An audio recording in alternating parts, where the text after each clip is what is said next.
Okay, so we had actually quite a lot of problems with the audio today. It was a mistake on my part. I had the background music set too high, and so for about 3/4 of this video, all you can really hear is the background music itself, and not me, going through my thought process as I write page 3 of this novel. However, I've decided to a voice over of the main points that I discussed in this session. So hopefully you guys will forgive me for this video, in the sense that it's not quite as articulate as the previous 2 videos and the videos going forward of these writing sessions. But still, I'll try and do my best to guide you through the day. So as normal, start with a read through of what came before. So I'm gonna tell you a story which you'll believe, and then I'll tell you the truth which you won't. It goes like this. 3 days after I arrived in Japan, I came back to my hotel and the concierge told me that a package had been left for me. She was wrong. I wasn't expecting a package. I didn't know anyone in Japan, nor had I told anyone that I was coming here, so who could be sending me a package? But she held it out to me all the same. It was a standard brown envelope, about A4 in size, with no obvious markings, not even my name. I asked who'd left it, but the concierge told me that it was her colleague who had accepted the package, and so she didn't know.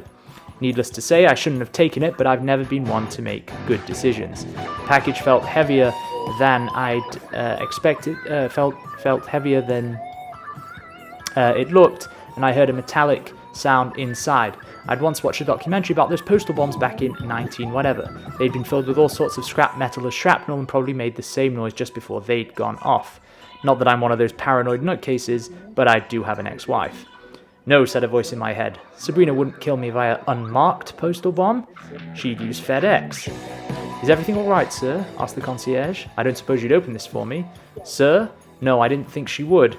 Nor did I get the chance to convince her, because another guest, some big fat American woman, barged me out of the way in order to check herself in. My God, I thought she could have killed us all. I took the package back to my room on the 2nd floor, sat at the desk, and after a few minutes of silent contemplation, I opened the package and looked inside. The metallic sound had been made by one of those puzzle boxes, the kind you have to slide around the tiles on the lid in order to solve the picture, at which point the box unlocks. So a little bit of editing needs to be done to this line, which is what I'm doing. So this is the purpose of the read through, is just to pick out those little tiny things that will improve the flow and the style, the voice of your main character.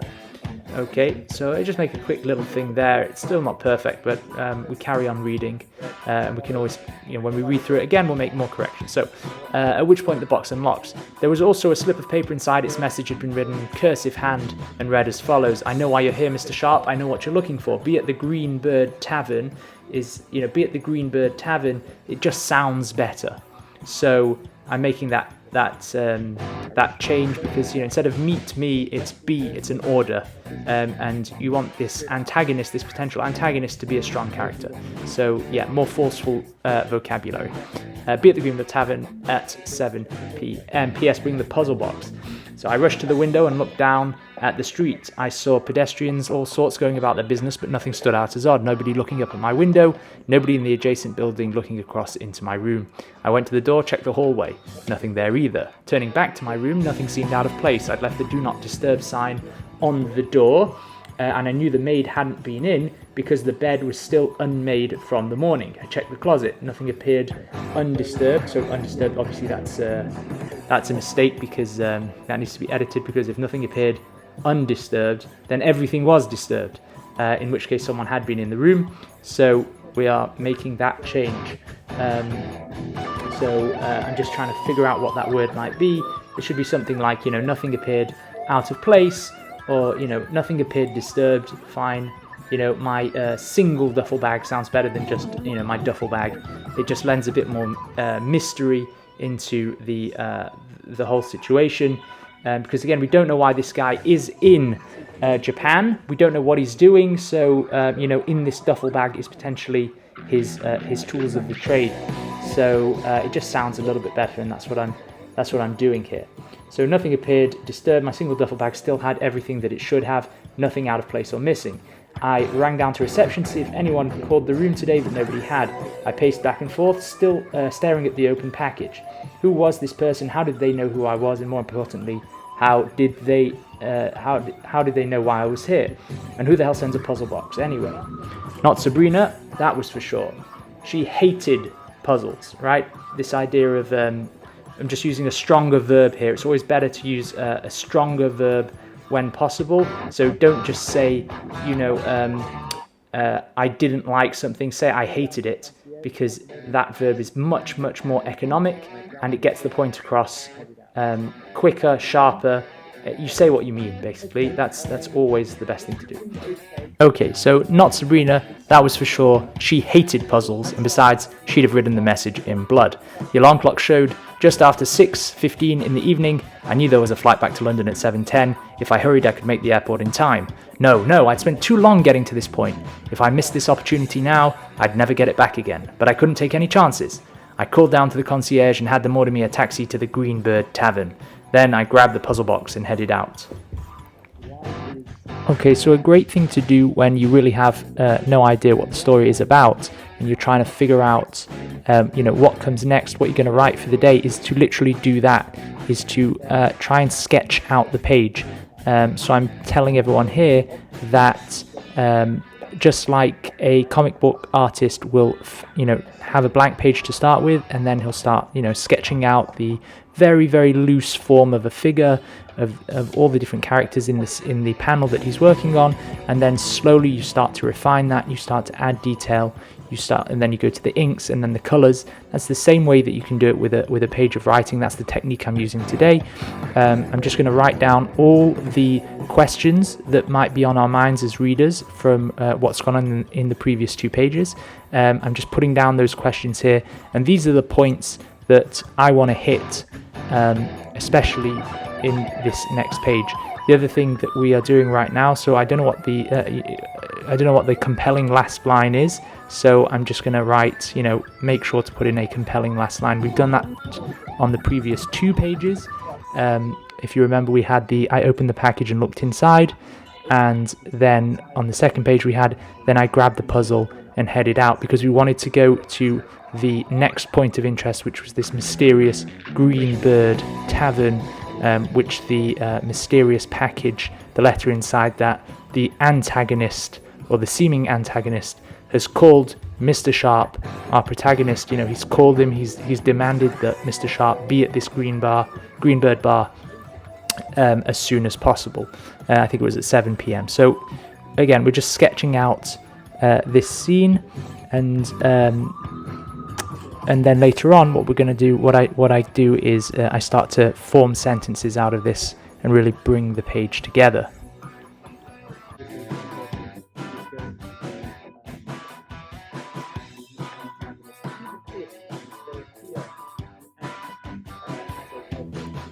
And here I'm just having a nice drink of water to moisten the palate.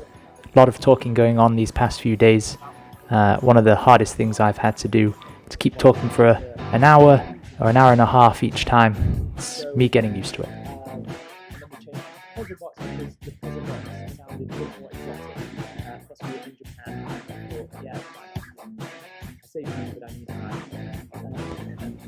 So the thought came to me here, I was just explaining that if you remember in video number 2 on day 2, page 2, I was thinking about having inside the package a bunch of keys, and I eventually changed that to a puzzle box, a Japanese puzzle box.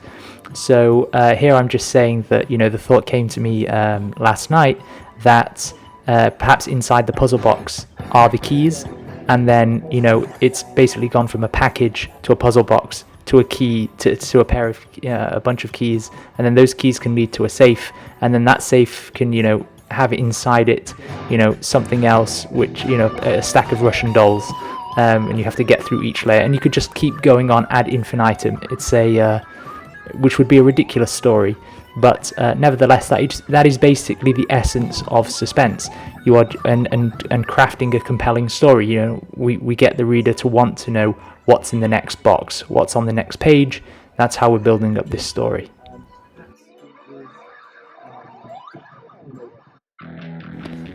Okay, and here I'm just saying that when our protagonist, when Mr. Sharp gets to this next place that he's going, which is the Green Bird Tavern, he's got to prepare himself for what might be inside that tavern. So he's received this package from persons unknown, and these persons seem to know exactly why Mr. Sharp is in Japan. We don't know why he's in Japan yet. I don't know why he's in Japan yet.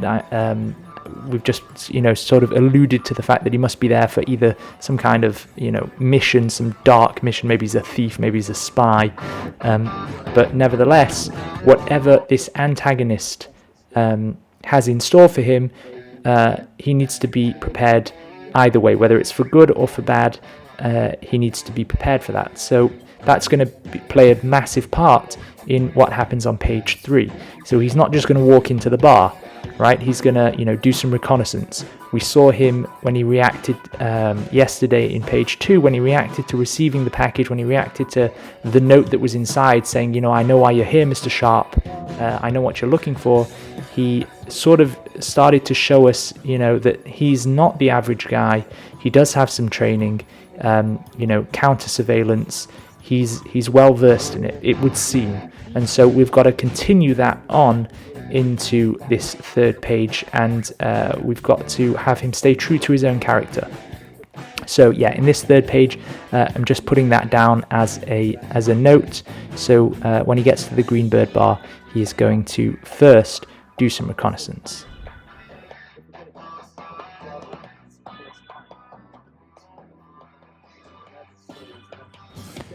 And then finally here I'm just saying that we've got to keep in mind the promise that we made to the reader at the beginning of the novel, because we wrote this great first line, I'm going to tell you a story which you'll believe, and then I'll tell you the truth which you won't. So all of these things that as authors we put down in the beginning of the story, and they all sound cool, we have to deliver on those promises, otherwise the reader will feel cheated by the end, and you're not going to have a long career as an author. People are just going to hate you. You draw them in, and then you just sort of bait and switch them and leave them with nothing in the end. So all of these things, I'm sort of laying these out as things that I need to be aware of before I even write this third page. And then once the sketch is complete, you'll see that I start to build out the sentences and flesh out the scene. Again, still very sketchy and loose, but already we've started to get an idea of what this compelling last line must be, and it's got to be something that we know it's got to be something that will make the reader turn the page. We've had 2 really good last lines on the past 2 pages, and this one here, I'm just explaining it can only be something like he walks into the bar and he meets the protagonist, the antagonist, and perhaps he or she, this antagonist, whoever sent him the note, she sits down at the table that he's sitting at in the bar and says, hi. And if you want to find out, what happens next as the reader, then you've got to turn that page. So this is just an idea, and that's all I'm putting down now. This is and once I have this, we have the entire third page sketched out. He starts in the taxi. That's where we left off on page 2, and then we know that when he finally gets to the green bar, he's going to have to examine it. He's going to put his apparent training to the test, do some reconnaissance, and then he's going to walk into the bar, and something is going to happen. Potentially, just whoever this antagonist is going to reveal him or herself, and then that's going to force us to turn the page if we want to find out more about that person.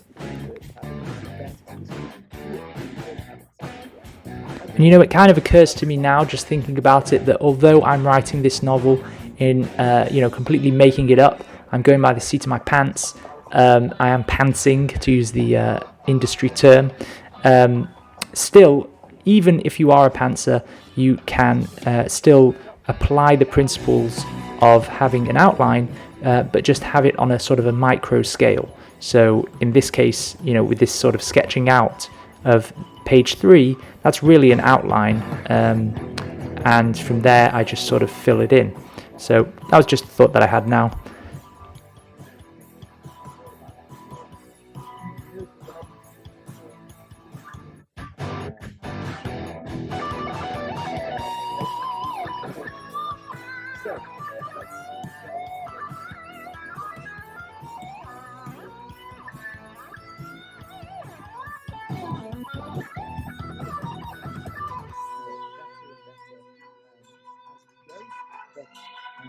In the beginning, it's best to just try and get the page written all about.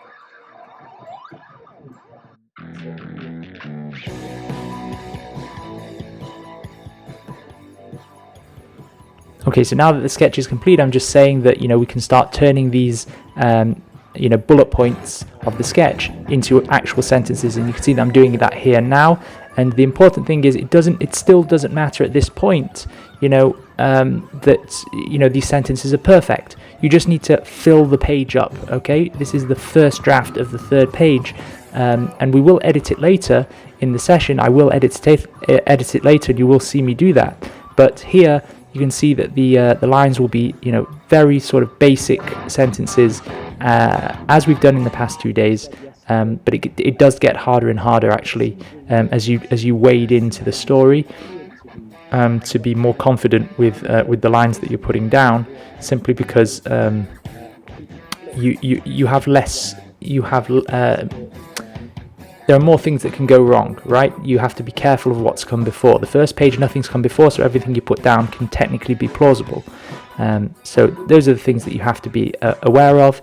But here, like I'm telling everyone, you've just got to be bold, put down sentences, fill out the page that you're writing on, and then you can go back and you can sort of make connections and see that everything's flowing well.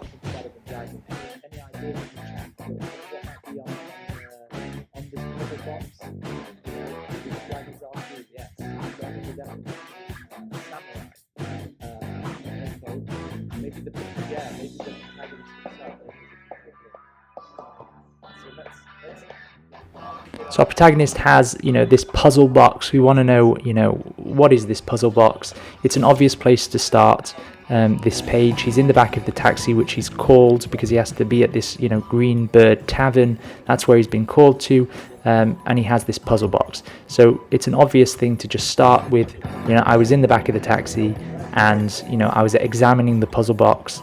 And he's just describing the puzzle box, right? That's an obvious place to start. So, use these simple, obvious things to your advantage, right?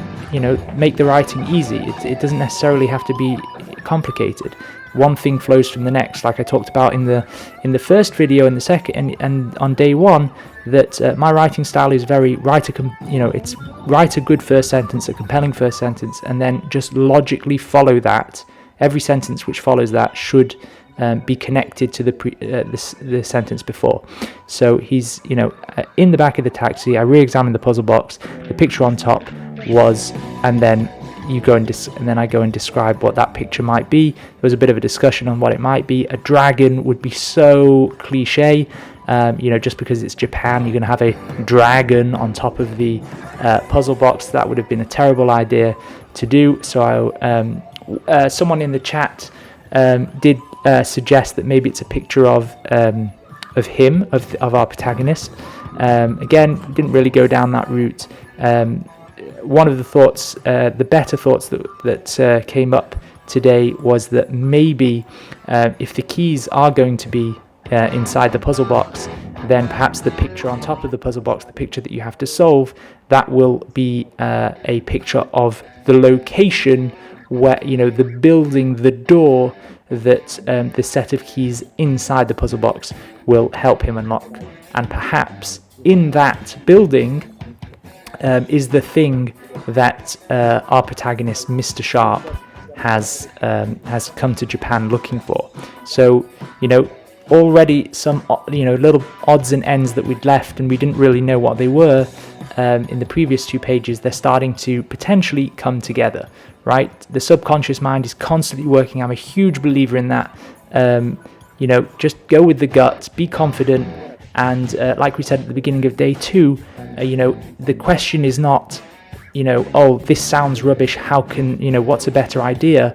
That's not a good question as an author. That's going to get you into so much trouble. It's going to get you doubting yourself. The best thing that you can do as an author is say, okay, this is what I have. This is the scenario. These are the objects. These are the people. How can I make this really cool? Okay, so imagine that you have that you've been onto the the random object generator online. There's tons of those. You type in 5 objects, it gives you a list. A camel, a kiwi, an assassin, the Louvre, and nappies, and then you've got to make a story out of those. And believe it or not, if you practice that kind of exercise over and over again, which I have done so many times in my career as a writer, as an author, you will find that you can really be surprised at what kind of stories you can come up with. And it's a great way to practice, building that muscle, that plot building muscle in your mind. Okay, and now here we've got to keep in mind that whenever you're writing a character, you must, on every single page, keep that character very consistent. So everything that the character says has got to match with their personality. It's got to be consistent. So here, he shoots the cab driver, the taxi driver, a dirty look, because the cab driver has just been, has just stared at him in the rear view mirror because he had just, he's getting frustrated. So he looks at the taxi driver, shoots him back a look, and tells him, mind your own business, step on it, and that's just in keeping with his character. So always remember to do that, because if your characters are not consistent, then it really does put off the reader. And then all you've got to do is just figure out, if you're going to have a piece of dialogue, you're just basically figuring out what's the most obvious, logical thing for someone to do and say. So, this taxi driver, he's, just been, basically verbally assaulted by our protagonist, and, he's only a taxi driver, he's not necessarily any character that's important. He's not necessarily a bold character, so he's going to be a bit taken aback by that. So, he sort of says, the traffic's bad, he said, and then he gives a reason. Now, we don't necessarily know what that reason is yet. Maybe there's, bad traffic towards the south because, there's a big event on. The important thing, though, is to not dwell on what the reason might be, right? If you don't know a piece of dialogue, just put something in brackets that explains it, so that later on when you make the edit, you can fill that in.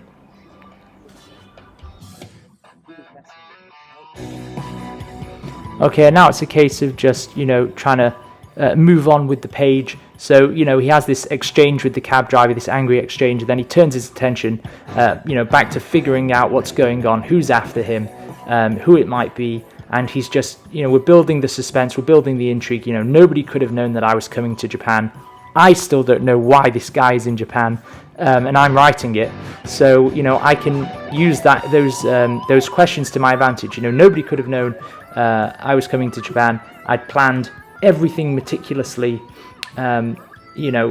This guy is just giving us his thoughts, right? And we're learning a bit more about him. We're starting to put the pieces together of who this guy, what his job is, what he's here for, whether he's a spy, whether he's an assassin, whether he's a thief. It seems like it's going that way. This story, like I've said many times, this is my sort of genre. I enjoy writing spy thrillers, so that's the kind of story that is in the back of my mind. And this character is, he's in a quandary here. He doesn't know what's going on. He doesn't know how anyone has possibly, gotten onto whatever he's doing. So that's basically what's going on. And it's reaction, right? It's the reaction. We've had the inciting incident of the package that's been delivered, the mysterious package, and this antagonist calling out our hero, and now our hero is, really still reacting to that, and he is deciding whether he wants to go ahead and get involved in this story. It appears as though he has no choice. He spent so long getting to this point. That's what we wrote yesterday. I'd spent too long getting to this point, and that's his reason for getting in the cab, getting in the taxi, and going to meet this unknown antagonist.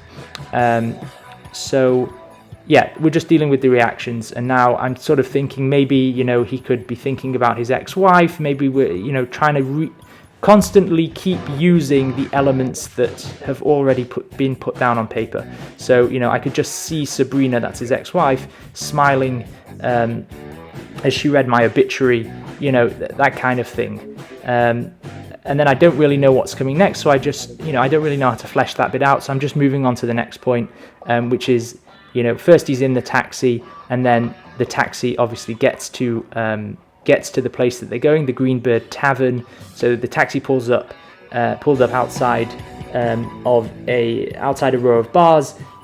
He told me, the cabbie told me that the Greenbird was about halfway down. I couldn't miss it, right? So again, just trying to be logical. There's nothing fancy going on with the writing here. A lot of your writing is simply just telling a logical series of events, right? It doesn't need to be complicated. So we're just figuring out what our protagonist is likely to do. What he has to do. There are some things that just have to happen in the story. So now we said that he's going to do a bit of reconnaissance, right? So that was one of our sketch points that we put in. So the taxi driver says, you can't miss it. You can't miss this Greenbird place. But our guy, he walks straight past it in order not to be too conspicuous. He wants to do a quick bit of reconnaissance, and then we give the reason. So always, big take-home message here for all you authors out there, all you guys who are aspiring authors just like me, trying to get better. We should always give a reason for why a character does something, and in this case, it's not, especially in a case like this where it's not so clear, right? So we want to understand why he's doing this reconnaissance, why he's just being very cautious before he goes ahead. And it's a logical thing to do anyway. He doesn't know who he's dealing with. I had no idea who I was dealing with, and he'd be damned if he walks into an unknown situation without having done a bit of reconnaissance, without having gotten a lay of the land, because that's what anyone would do. Anyone who's smart enough to have stayed alive that long or this long in what is potentially a very dangerous line of work, like our protagonist seems to be in. He's a spy or an assassin, like I've said. So he's going to take these precautions, and we're just writing that in. It's logical. It's nothing fancy, but it needs to go in. It does need to go in.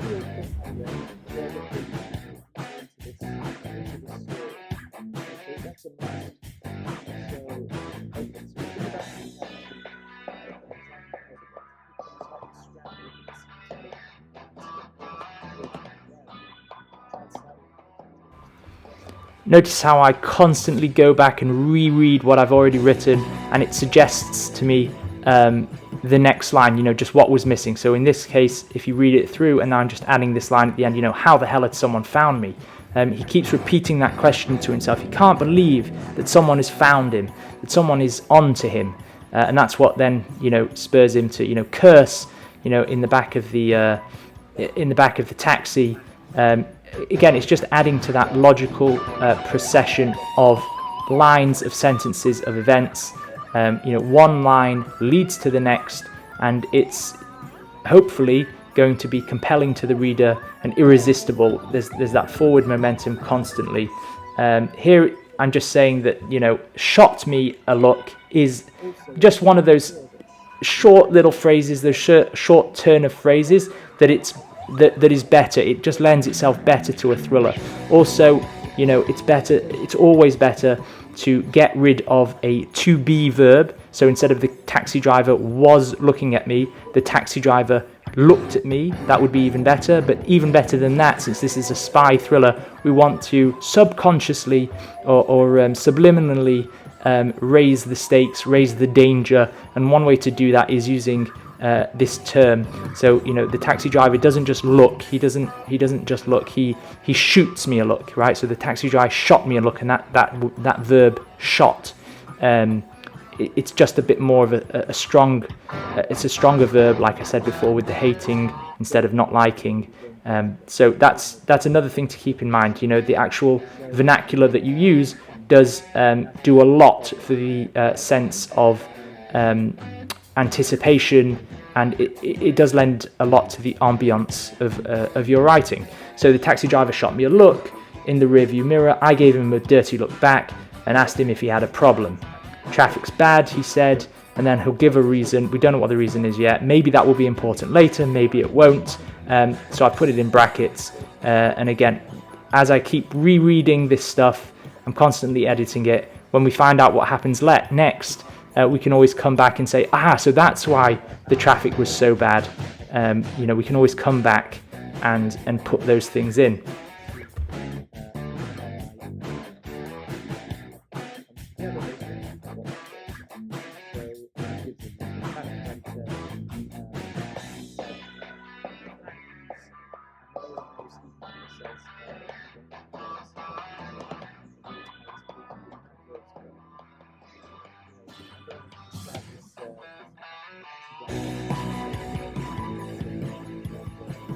Okay, essentially here I was just deliberating for a while on whether to use an adverb or not.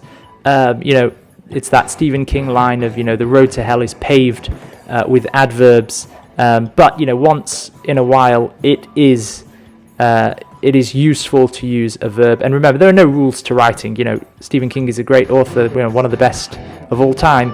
But that doesn't necessarily mean everything he says you have to take as gospel.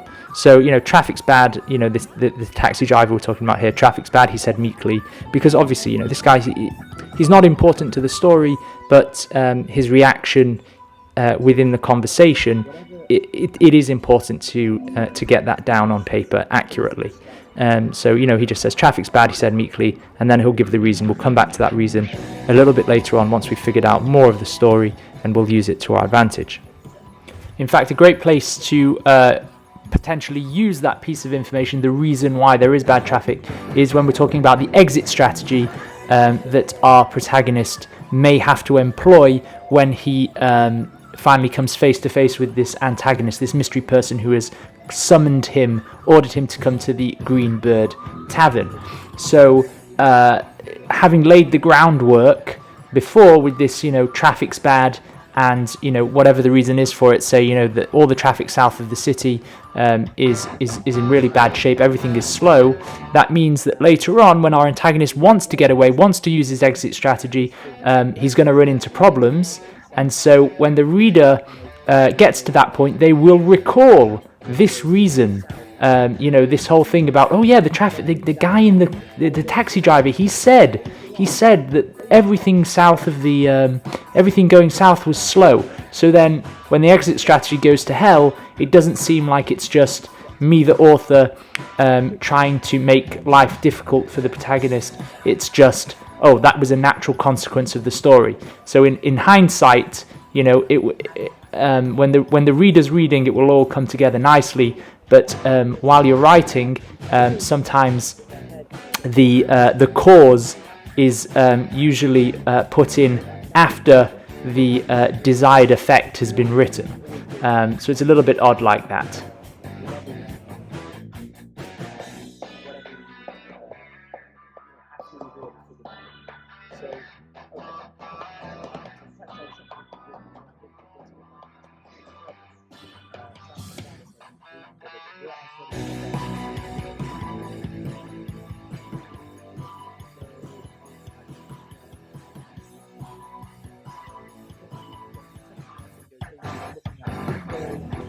So again, here I can see that this missing line here, there needs to be something about describing what area of Japan our protagonist is in.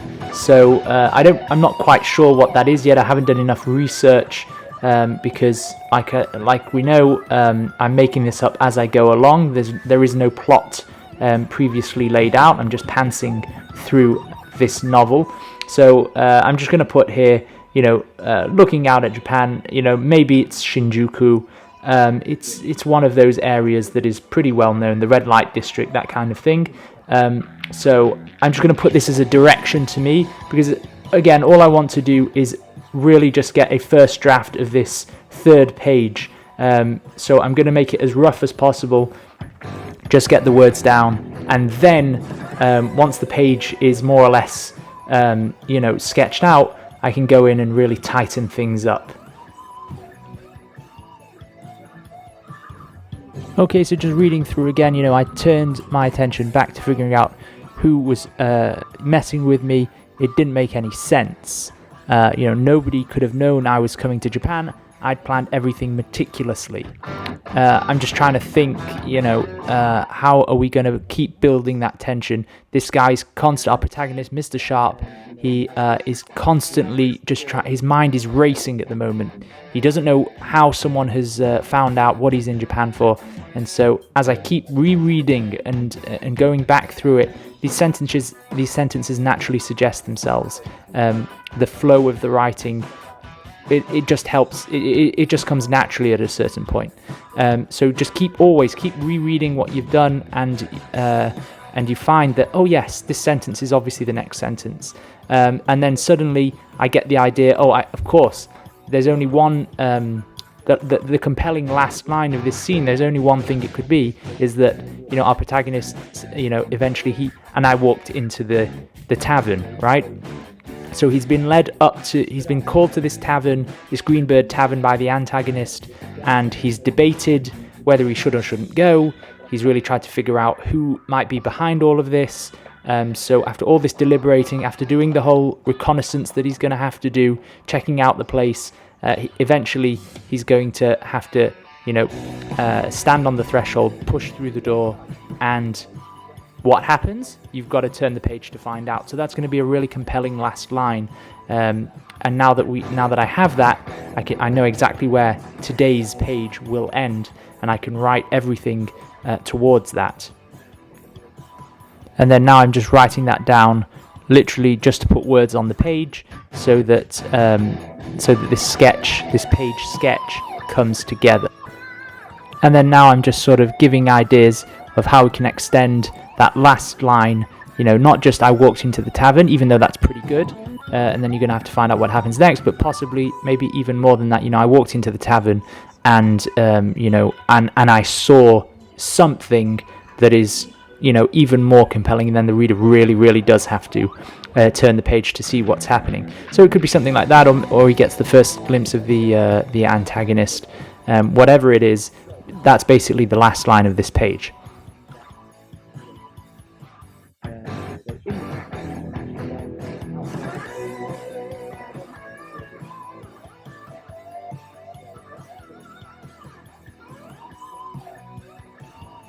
Okay, so now we can really start doing some fleshing out of this idea. So just refining these sentences. The taxi pulled up about 15 minutes after we'd left the hotel. This is important because I'm thinking that the antagonist has said be at this place at 7 p.m. and we said previously that it was he looked at the alarm clock and it was just a little bit after 6:15, something like that, when he was at the hotel. And we want to put the pressure on this guy because there was he potentially had a flight out of London at 7:20, so he's going to get to this Greenbird Tavern at just before 7 p.m. So he doesn't really have much time to do reconnaissance. He's really being pressed. So that's why this is important, right? So I'm just changing it to fit in with that time frame. Wherever possible, make things as hard as possible for your your protagonist, right? No one wants to read a story that is, that it's just a guy and he can solve every problem in 2 minutes, right?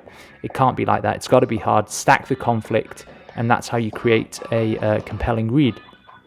So that's exactly what I'm doing here.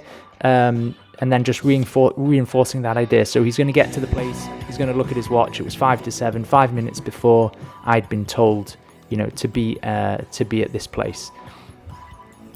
And it's told to be at this place by persons unknown, So it's just reinforcing the idea that this is potentially a trap.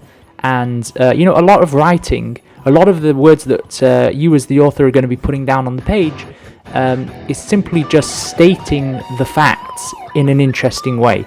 And that's really all this paragraph is right here. It was 5 to 7, 5 minutes before I'd been told to be here by persons unknown. That I was walking into a trap was obvious, right? It is obvious, and that's what I'm writing, right? I'm just literally telling the reader what this guy is thinking, and that's all it is. There's nothing complicated going on here. I think a lot of times, I certainly overcomplicate writing when in fact it can be very simple. We're just stating a problem, and we keep going over the variables until we reach a solution. That's how anyone solves a problem, and that's how our protagonist is going to solve all of his problems. So it was 5 to 7, 5 minutes before I'd been told to be here by persons unknown. That I was walking into a trap was obvious, but I'd come too far now. 3 years looking for it. I couldn't back away now. So now the 3 years looking for it, we still don't know why our protagonist is in Japan. We don't know what he's doing here, but that doesn't really matter. We can always come back and edit in these little bits as the story is revealed. So I can always come back, and I'm happy to do that. But I just want to get the gist of the page down. This is still the first draft that we're writing, so nothing wrong with that. Now it's just a case of expanding on this idea of the reconnaissance. He's arrived. He only has 5 minutes before the arranged meeting or the expected meeting. So he's got to do a quick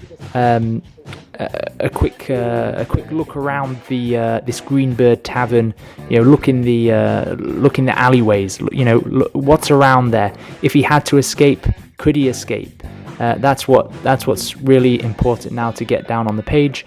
And here we go. We can even just refine this last line a little bit. Here the idea comes to me immediately. So I took a breath and walked into the tavern, and 15 people say, turn to watch me enter. That's something interesting. It's again just building on the idea that this whole third page was really all about getting him from the hotel to the meeting point, the Greenbird Tavern. And then if you want to find out what happens there, after we've really continued to build up the suspense to it, that it's going to be some kind of a trap, and we know something is about to happen, there's going to be some big meeting going on at this place, this is the inciting incident,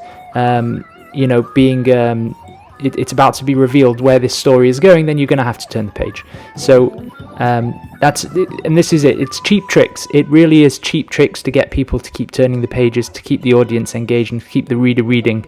But there's nothing wrong with cheap tricks because they work, and we're in the business of writing hopefully bestsellers. So let's keep using all the tricks that we have at our disposal. And the next thing to do now that's coming to my mind is, I want to refocus on this puzzle box. And one of the things that is really important is if you're going to describe something and that something is important, you should only describe things that are important to the story. So not, the lobby of the hotel, but in this case, not the back of the taxi. You don't describe the taxi, you describe the puzzle box. So this puzzle box is interesting, and you want to use all of the senses available to humans. So, smell, touch, taste, all the ones that are appropriate to use, you should use those in order to imprint and really make clear the image in the reader's mind. So here I'm saying that the puzzle box, it was made of some kind of black onyx, cool to the touch. So there immediately we've got sight, we've got the visual black onyx, and we've got the it's cool to the touch. It's probably a hard substance, because it's obviously got metal on the top as well for the tiles. The tiles are made of metal. So all these features are going to be experienced by our protagonist, and we need to translate that into an experience for the reader as well, so they can really be in the scene. You want to bring your reader into the scene, bring the audience into the action as much as possible, and the way to do that is by using as many senses as possible. Smell, by the way, is a very, very good one, and a very underutilized one in general. Many editors have told me that, and told me that try and use smell if you can. Now in this case, it potentially wouldn't work. It's a puzzle box. I mean, it could smell, a little bit. It's got that fresh, it's got that sort of musty or musky scent to it, perhaps, if it's like an antique thing. But I didn't feel that it worked. I don't feel that it works particularly well here. So I've just gone with, sight and touch. So those are the senses that I'm using, and then just again describe, reinforce the idea. Where did that metallic sound that he heard when he first received the package, where did that come from? Well, that was the tiles on the lid of this puzzle box. They were metallic, and then we have to describe what's on there. So we know it's a puzzle box, and he's looking at it, he's examining this puzzle box, and he can see, that these tiles are supposed to slide around, and when you figure out the picture on the top, when you can solve that picture, then the puzzle box will open. So we need to describe that for the reader, and here we're saying, maybe it was some kind of a landscape picture. Even though it's scrambled, you can kind of, make out, well, that looks, it's a lot of green scenery. So I imagine when I solve this picture, it's going to be a landscape. But obviously it's scrambled, so he's not going to know exactly where it is. And, there is that idea that we've gone through before, that potentially the landscape scene, or whatever picture that this puzzle box finally shows, the keys inside the puzzle box, if we do use that, the keys inside the puzzle box will unlock something at the location that is shown by the picture on top of the puzzle box. So that's the idea. Also, this little bit here, the black onyx bit, that occurs to me now that maybe our guy really is a thief, because if he knows immediately, oh, this is made of black onyx. Onyx is not a very common material, so that informs us about his character. Again, every observation that your character makes, every thought, every sentence, every word that he says, informs us about who he is. Okay, we see the world through his eyes. So potentially he could be a thief. And he's into high value antiques or something like that. So now it's time, read through again, keep reading on, and you can see, oh, we can make this this bit a little bit tighter. This word asked is generally a word that I don't like to use, simply because it's very plain. It's very, very plain, and in most cases, people aren't asking because they want to ask. They're putting a question to someone. They're being aggressive. So just watch out for the word, this word asked. If he's not really, if your antagonist is saying, "Have you got a problem?" He's not really asking that question. He's really he's being aggressive. So it's not a question. Therefore, I would hesitate to use the word asked. So that's just one thing to keep in mind. Again, it's a personal preference. There are no rules, but that's something that I like to keep in mind in my own writing. So here let's just tighten up this line right now. I told him to step on it. We move through the streets of Shinjuku. That's the area in Japan that this is maybe going to be set in. Again, nothing is set in stone. I haven't done the research on Japan to know if Shinjuku is the right area, the right kind of area, but I know what kind of area I want. I want the red light district, lots of gambling, prostitution, and low lives this side of town. It feels like this is going to be that kind of a thriller. It's a bit more gritty, and since we're in Japan, we might as well make use of all of these facilities that are available. So Japan has really, it's like London, it's like New York. There's everything. There's Tokyo, the capital city in particular, has a broad range of amenities. It's got a good part of town, a bad part, a seedy part. Obviously, again, we want to make life hard for our protagonist, so we're going to throw him into the muck. And here he's just talking to us, right? He's giving us a little bit of his background. Lots of gambling, prostitution, and low lives this side of town. The kind of people I deal with a little too much for my liking. And then, that sentence immediately suggests, maybe that's, I'm thinking now, maybe that's how he met his ex-wife, right? Maybe that he deals in these places and maybe he doesn't like it, but sometimes something good can come out of it, something like that, whatever. I don't know the exact mechanics of it all, because again, I'm writing this plot, I'm writing this story without having done any plan, any outline, so all of this is up in the air. But if it sounds good and it's plausible, and you are doing and you are writing like me, then I highly recommend just putting stuff down on paper. And again, you can always come back, in later drafts, and we can make sure that everything ties together nicely and everything is edited and everything makes sense. But in the beginning here, this line just sounds pretty good. It keeps developing the character, which is really important to do. It's just very hard to do that if you don't really quite know who your character is yet. So all I'm doing is basically saying, well, this is what was written on page 1. Let me take that as gospel. That he's got an ex-wife and that he's got an attitude and he seems to be some kind of a spy or a thief. And I'm just running with that. So on every page that I can reinforce that and say it again, but in a slightly different way, I'm going to take that opportunity. And that does afford you the confidence to know that you're not going to go wrong, because you're sticking to your guns, right? So you're not going to contradict yourself at the very least, and that's important. So now it's just time to, again, you just keep reading on. So I turn my attention, back to figuring out who was messing with me. It didn't make any sense. Nobody could have known I was coming to Japan. I'd planned everything meticulously, right down to the cover ID is what I'm thinking. The cover ID that he'd made.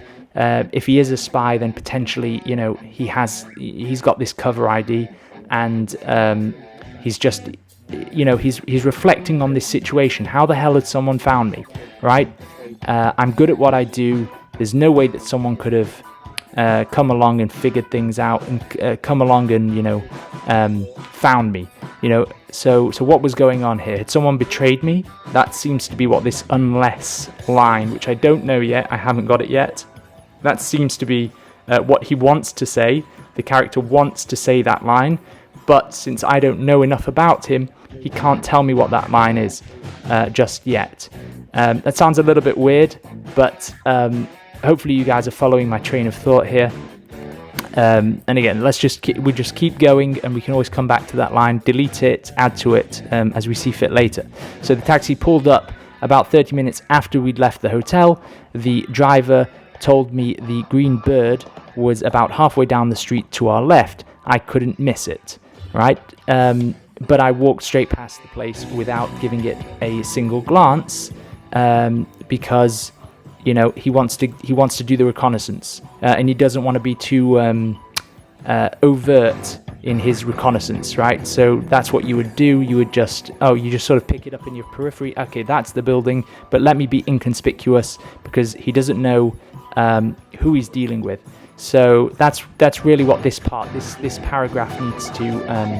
needs to convey to the reader, right, is that this is how you do reconnaissance. And I'll keep saying this, it's one of the things that I love reading the most, and every reader loves reading the most. It's, when the assassin tells us how you kill someone who is, locked in who is in a locked room, when the magician reveals how to do the secret, when the con artist tells you how to win the confidence of anyone you want, we immediately perk our attention up, because we want to learn, right? It's just an innate desire that we all have. So wherever possible, put in these lines. So here he's telling us, our protagonist, who has some kind of training or the street smarts enough to be an expert in reconnaissance. He's telling us exactly how you do that. So you don't glance at the place that you are trying to stake out. Rather, you just sort of walk past it and you take it in your periphery. And then he's explaining exactly why he wants to do that, right? I wasn't about to just walk into some random bar without checking out the place first, right? Which makes total sense. That's logical, right? I had no idea who or what I was dealing with, and if things, went to hell. Okay, now that's a bit of a cliche, but again, this is just a first draft. And we just want to get the words on the paper, so I will come back and I will try and find a better turn of phrase to use there. Interesting point here as well, or really an important point to note, is that the turns of phrase that your character uses also informs you a lot about their character. So all of these, the vernacular, the patois that your characters use should be well thought out, okay? So if your character is from, the American South, if they're from Louisiana, they're going to have a certain way of speaking, a very, sometimes a clipped way of speaking, and very colourful expressions.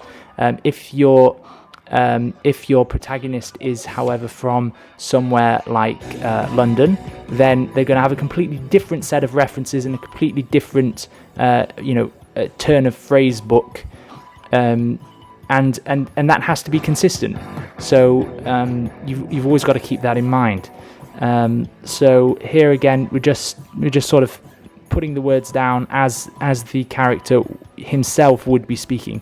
Now this thing that we've put in this note, that he needs to have an exit strategy, that's why he's doing this reconnaissance.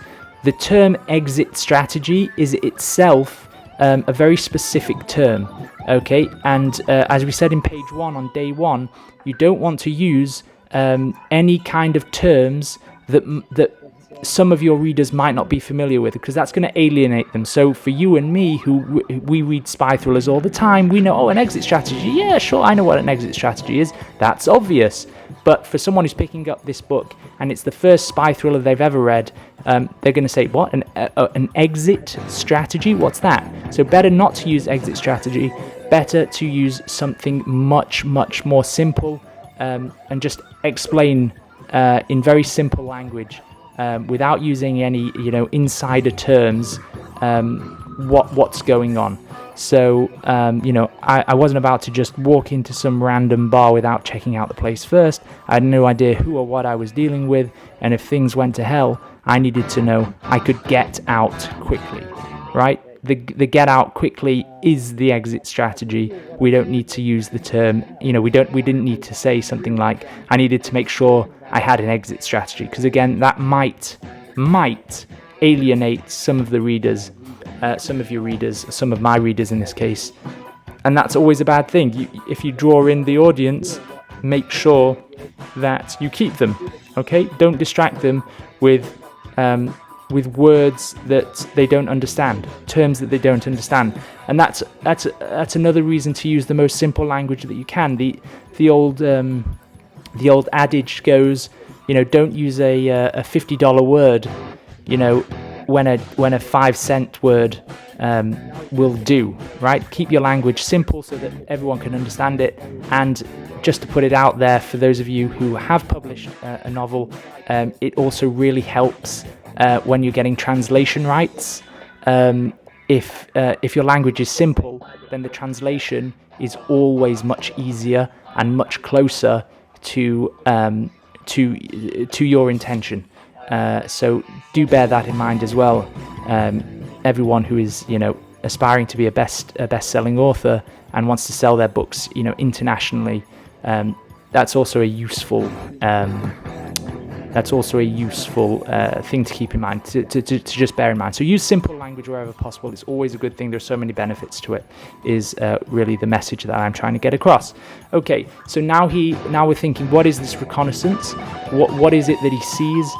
So he's been summoned to this bar, he's standing on the street, or he's just walked past the bar, and, maybe there's an alleyway beside this bar, this tavern, and now he's looking at that. So what might be in the alleyway? What's in every alleyway?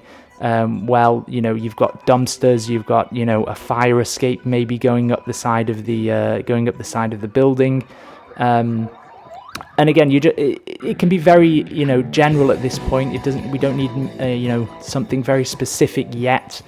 Keep things, identifiable so the reader can relate. We don't have enough information to make this any more specific. You don't have that when you're making up a novel from scratch. So it might be very important what's in that alleyway. It might be very important that we drop a clue there, but I don't know that yet because I haven't seen what comes up next. So I have to be very general here and hope that everything will work out, which it usually always does.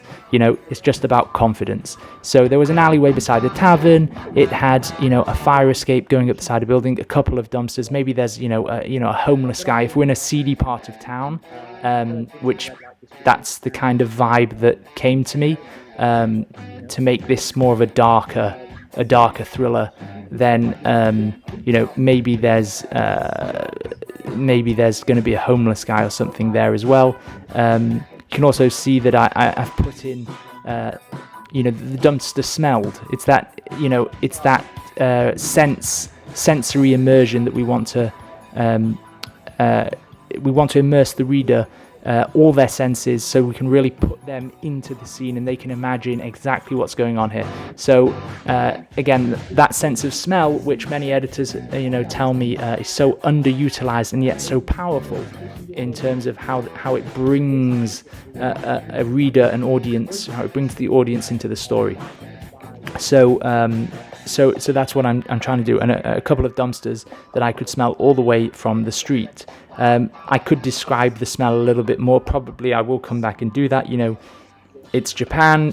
Let's just say, taking the obvious example, if there is a lot of sushi being eaten, then that raw fish that has been, rotting in the outside dumpsters is going to have a pretty potent smell. Maybe that's what our guy is smelling. And everyone has smelled that. Everyone knows what rotten fish smells like. And that triggers that, reaction in the reader that just pulls them that little bit more into the story. So that's really important. Always try and include as many senses as possible and really go for the ones that aren't used so much. So smell and touch. Those are two that are really, really powerful. Okay, so again, we're just carrying on. That maybe there's a homeless guy and he's slumped against the dumpster, and maybe make it even worse, right? He's got a needle sticking out of his arm. He's a drug addict, right? And nobody seems to care because this is the bad part of town. Okay, and again, without overtly saying that, without being so, without using such exposition, such obvious exposition, we're starting to set the scene. Okay, and this is a very grim scene. Our protagonist is in a bad part of town. Something is going to go down here that is really not going to be conducive to his good health, let's say. So yeah, that's all I'm doing with these paragraphs, and that's my only intention with these paragraphs. Okay, and so just like that, we have I've got this third page sketched out. So the thing to do now is just go back and read through it again, see what suggests itself within the context of the piece. In the back of the taxi, I examined the puzzle box. It was made of black onyx, hard and cool to the touch. The tiles on the lid were metallic, and although the picture was scrambled, it seemed to be some kind of landscape. No way to tell where, though.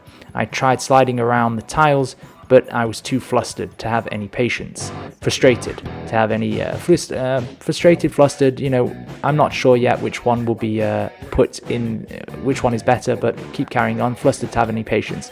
How the hell had someone found me? Damn, I cursed, and the taxi driver shot me a look in the rearview mirror. I gave him a dirty look back and asked him if he had a problem. Traffic's bad, he said meekly, and then he gives a reason. I told him to step on it. We moved through the streets of Shinjuku. This was the red light district, I knew. Lots of gambling, prostitution, and lowlives this side of town, the kind of people I deal with a little too much for my liking. Then again, that's how I'd met Sabrina, that's the ex-wife.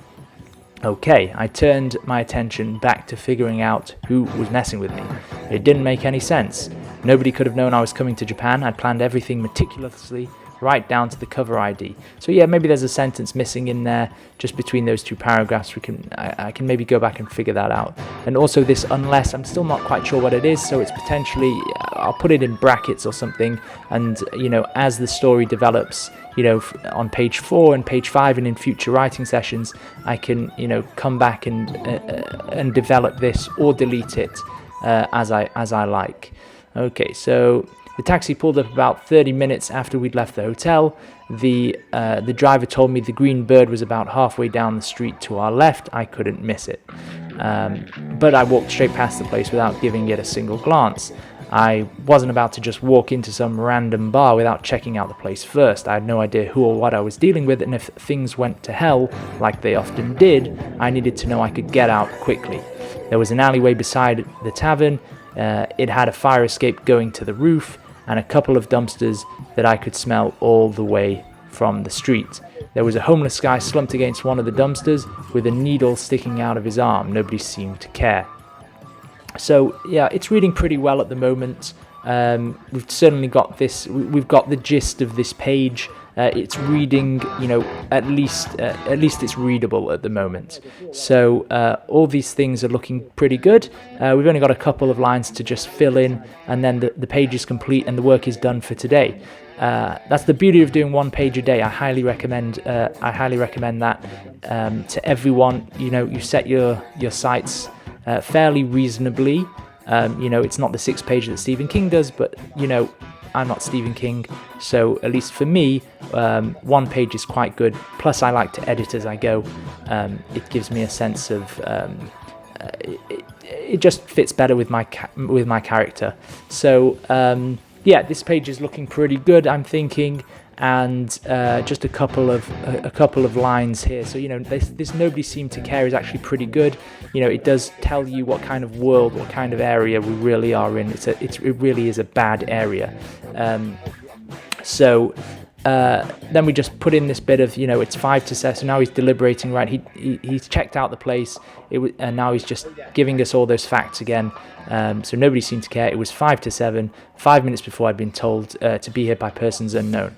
But again, we want to try and eliminate as many of those to be verbs as possible. So was, were, am. Try and get rid of those. That's a tip that many editors have told me, and it really does actually improve your writing. It takes it to the next level. It's a dramatic improvement. So here, instead of saying it was 5 to 7, maybe it's better to say I checked my watch and just 5 to 7, right? So that might be a verb that I get rid of. That to be verb, it's an opportunity to get rid of it, and it's always better if you can to get rid of it. So I checked my watch, it was 5 to 7, 5 minutes before I'd been told to be here by persons unknown. That persons unknown might not be the best ending. That sentence doesn't read quite right, but because he's already said in the previous line, that in the previous couple of paragraphs that he doesn't know who he's dealing with. Right, so too much repetition can be a bad thing. It's like you're overstating the problem. The reader gets it at a certain point, so you got to watch out for that. But there we go. You can see the pages now coming together. That I was walking into a trap was obvious, but but I'd come too far right now. 3 years looking for it. Again, we don't have the plot yet. I don't have the plot yet. I don't know why this guy is in Japan. I don't know why our protagonist is in Japan. But as soon as I figure out that reason, it's going to be a matter of seconds, a very easy task to just come back and plug in what should be said in these places that are bracketed. So it's just a case of, doing the best that you can on the way up the mountain. Right? Once you've reached the top, everything is downhill after that. So 3 years looking for it, I couldn't back away now. So I took a breath and walked into the tavern, and and that's it, right? That sentence could end there. I'm just trying to, make it a bit more interesting. Put the pressure even more. Increase the pressure even more, increase the tension even more, and really compel the reader to turn the page. So a final read through, just to see how it all fits together, is probably going to be a good thing. That's what I generally do at the end of each day, and it's a good practice. Again, the more times you read something, the more the errors and the more errors you'll catch, even just in terms of spelling and grammar, missing words, etc. But also the flow of the piece in its entirety will suggest where the story needs to go next. It will tell you whether what you have just written today flows nicely with what's come before, and it tells you whether the piece is working as a whole. So in general, keep rereading everything. That is definitely a top tip, and I'm sure everyone does it, but it bears repeating, it bears reinforcing. Okay, so let's read through this again, all the way from the beginning, and see how it sounds. So I'm going to tell you a story which you'll believe, and then I'll tell you the truth which you won't. It goes like this. 3 days after I arrived in Japan, I came back to my hotel and the concierge told me that a package had been left for me. She was wrong. I wasn't expecting a package. I didn't know anyone in Japan, nor had I told anyone that I was coming here, so who could be sending me a package? But she held it out to me all the same. It was a standard brown envelope, about A4 in size, with no obvious markings, not even my name. I asked who had left it, but the concierge told me that it was her colleague who had accepted the package, and so she didn't know. Needless to say, I shouldn't have taken it, but I've never been one to make good decisions. The package felt heavier than it looked, and I heard a metallic sound inside. I'd once watched a documentary about those postal bombs back in 19XX. They'd been filled with all sorts of scrap metal as shrapnel and probably made the same noise just before they'd gone off. Not that I'm one of those paranoid nutcases, but I do have an ex-wife. No, said a voice in my head. Sabrina wouldn't kill me by an unmarked postal bomb. She'd use FedEx. Is everything all right, sir? Asked the concierge. I don't suppose you'd open this for me. Sir? No, I didn't think she would. Nor did I get the chance to convince her because another guest, some big fat American woman, barged me out of the way in order to check herself in. My God, I thought, she could have killed us all. I took the package back to my room on the second floor, sat at the desk, and after a few minutes of silent contemplation, I opened the package and looked inside. The metallic sound had been made by one of those puzzle boxes, the kind where you have to slide around the files on the lid in order to solve the picture, at which point the box unlocks. There was also a slip of paper inside. Its message had been written in cursive hand and read as follows. I know why you're here, Mr. Sharp. I know what you're looking for. Be at the Green Bird Tavern at 7 p.m.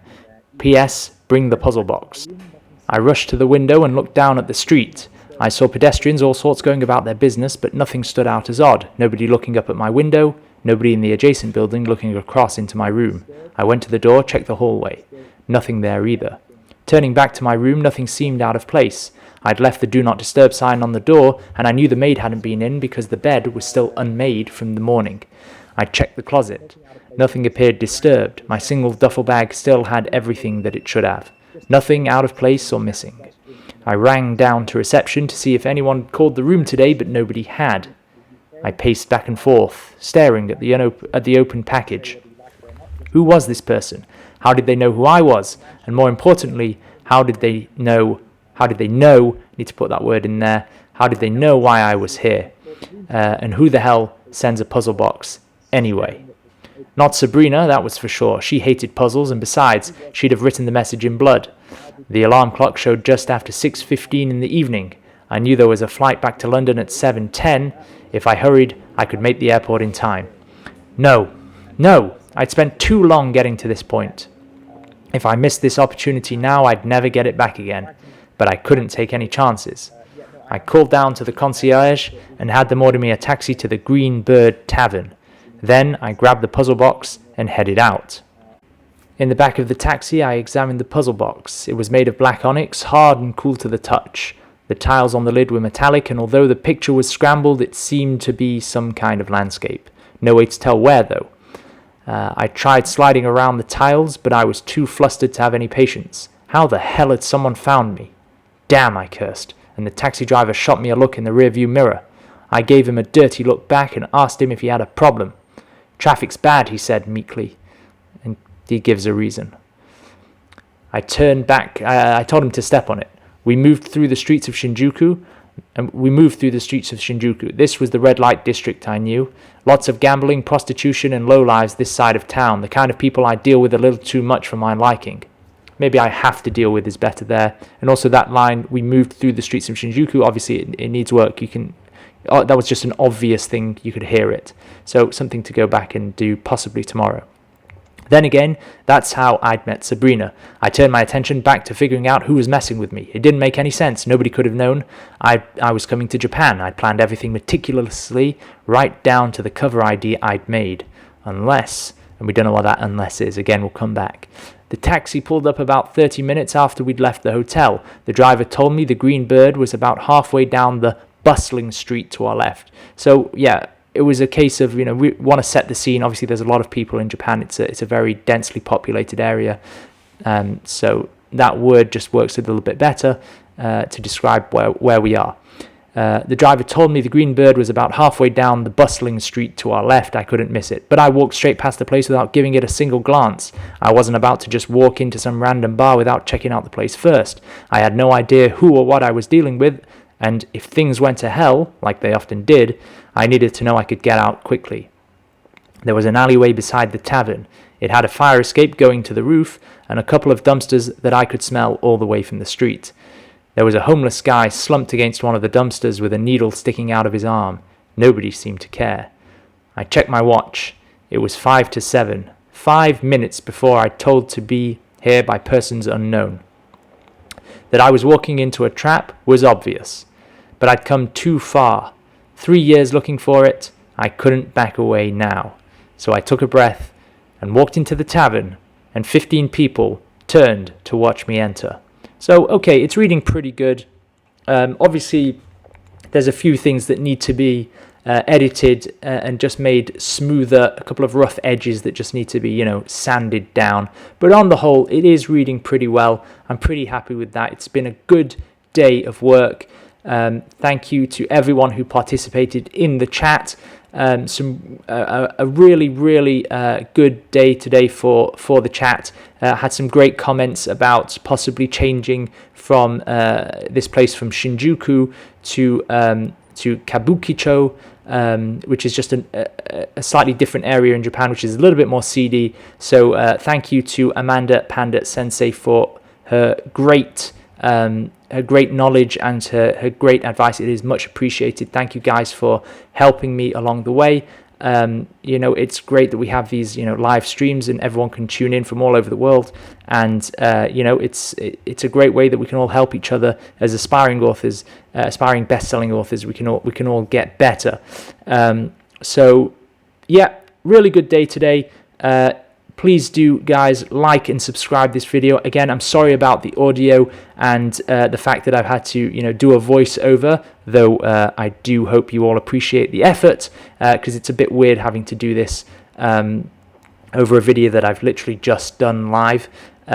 So, okay, that's day 3, page 3. Please do, guys, tune in tomorrow for page 4. And day 4 and page 4, where we will try and push the envelope a little bit further. Hope you guys are really liking this series. Please do like and subscribe, and I will catch you tomorrow, where I will continue to write before your eyes.